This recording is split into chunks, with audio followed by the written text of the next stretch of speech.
플롯을 이야기하고 이제 마지막으로 오늘 마무리를 하도록 하겠습니다. 자, 영화에서 플롯이라는 건 결국 뭐냐면 이야기의 구조예요. 구조. 우리가 이야기를 짜야 되잖아요.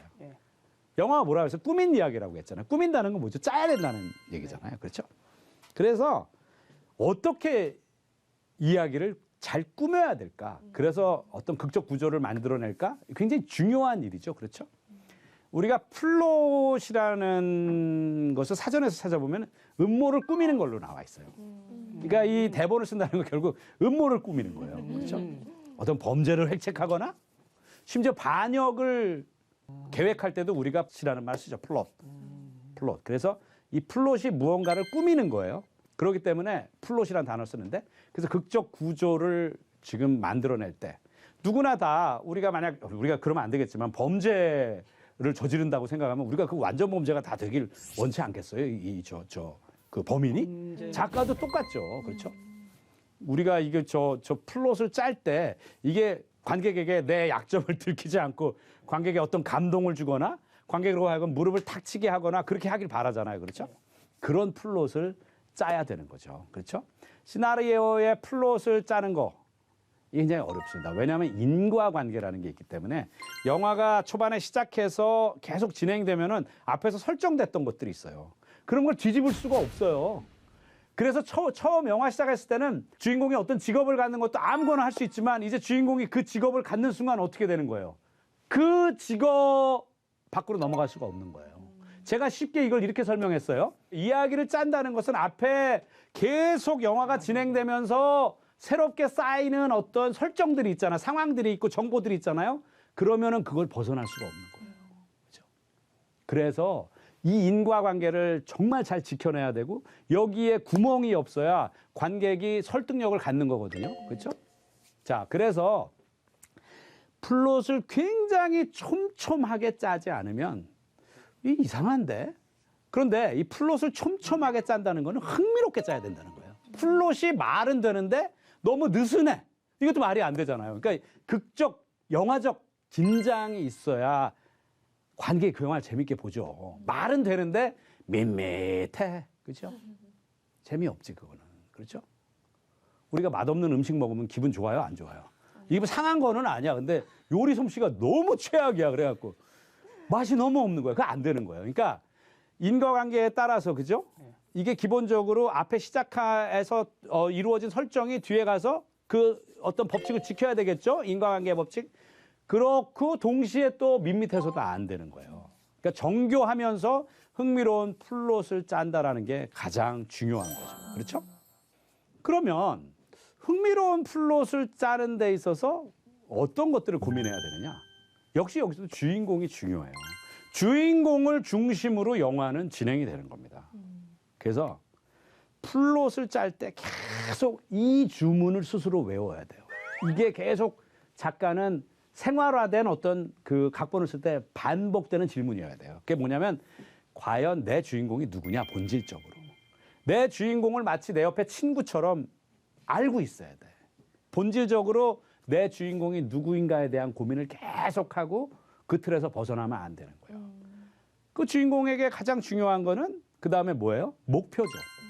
내 주인공은 투철한 지금 여기서 목표가 있는가. 물론 목표가 수정될 수도 있어요. 그럼 수정된 목표에 따라서 그 목표는 또 명확한가. 아까 밀양을 얘기하면서 이 여주인공이 처음에 아들을 찾아야 되죠. 그 아들을 찾기 위해서 어마어마한 돈을 범인이 요구하는데 갖다 놔요. 그런데도 이 범인은 그 아들을 죽입니다. 그 다음에 목표가 변질돼서 어떻게 돼요? 내 마음의 평화를 얻어야 돼. 그죠? 그래서 어이없게도 자기가 그 범인을 용서할 수 있다고 느끼는 거죠. 그래서 그걸 시도하다가 또 실패하죠. 계속 실패하는 그런 어떤 그 과정을 겪게 돼요. 그러다 결국 마지막으로 하나님에게 스스로의 목숨을 끊는 걸로 도전했다가 그것마저도 실패를 거두면서 영화는 이제 그 밀양의 클라이맥스가 마무리가 되게 되죠. 그죠? 주인공의 목표. 그 다음에 주인공이 왜 그 목표를 갖게 됐는가. 이유가 있단 말이야. 목표는 다 이유가 있어요. 우리가 어떤 목표를 가져서 그 이유가 따라오거든요. 그 다음 주인공이 목표를 이루는데 방해하는 요소는 무엇인가. 어떤 장애물이 있는가. 아니면 그 방해하는 누군가가 있는가. 사람일 수 있는 가능성이 굉장히 높죠. 그렇죠? 그리고 또 반대로 우리는 주인공에 대해서도 연구를 하지만 동일하게 어떻게 돼? 내 주인공을 방해하는 적. 우리가 저 드라마적 용어로 안타고니스트라고 얘기하잖아요. 그 안타고니스트에 대해서도 똑같이 동일하게 아까 말씀드린 캐릭터적 연구를 해야 되는 거예요. 그 인물의 과거사와 그 인물의 여러 가지 캐릭터적 특성, 외형적, 사회적, 정신적 특성, 그리고 그가 어떤 특별한 취미나 아니면 특기가 있는지 이런 것들을 다 우리가 연구를 해야 되는 겁니다. 그래서 사실은 영화는 제일 중요한 건 인물인데 그 인물이 계속해서 영화 속에서 어떤 과정을 거치면서 클라이맥스까지 가느냐 그 이야기를 구성하는 것을 우리가 플롯이라고 합니다. 그래서 영화는 사실 두 가지로 이루어지는데 인물이 있고 그다음에 플롯이 있는 거예요. 즉 주인공과 주요 인물들이 있고 이야기의 구조가 있는 거죠. 근데 우리가 이제 아마추어 작가들이 어떻게 생각을 하냐면 야 흥미로운 이야기를 짜야 돼 이렇게 생각을 해요. 물론 당연히 맞는 얘기예요.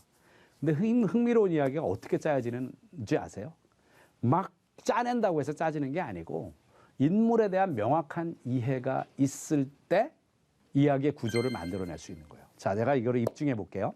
길을 가다가 보니까 5만 원짜리 20묶음이 담긴 1억 원의 돈이 지금 바닥에 떨어져 있다. 어떤 형태든지. 그러면 그 돈이 내 운명은 어떻게 될 것이냐? 주인공이 그 돈을 발견을 했어요. 그러면 이야기가 어떻게 짜여질 것 같아요? 주인공이 그 돈을 어떻게 하느냐로 인해서 이야기가 짜지죠? 나뉘어지는. 내가 막 어거지로 막 얘기를 작가가 짜는 거예요? 아니면 주인공이 어떤 상황에 놓였을 때 그 주인공이 어떤 선택을 하느냐?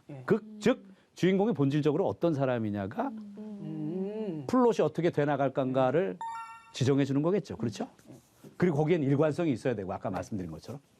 근데 어떤 사람은 이걸 가져가기도 하지만 어떤 사람은 이거를 진짜 말씀처럼 경찰서에 갖다 주든지 아니면 오지랖이 넓어서 이걸 주인을 찾아주려고 막 애쓰는 사람도 있을 거예요. 그렇죠?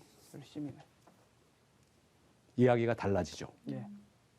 그래서 캐릭터의 선택과 행동이 플롯을 만든다고 우리가 얘기하는 거예요. 그래서 많은 그 각본을 쓰는 사람들이 우리가 닭이 먼저냐 달걀이 먼저냐라는 문제로 항상 뭐라고 해요. 싸우잖아요. 그죠? 그게 뭐가 먼저든지 그게 뭐가 중요해. 그렇죠? 똑같아요.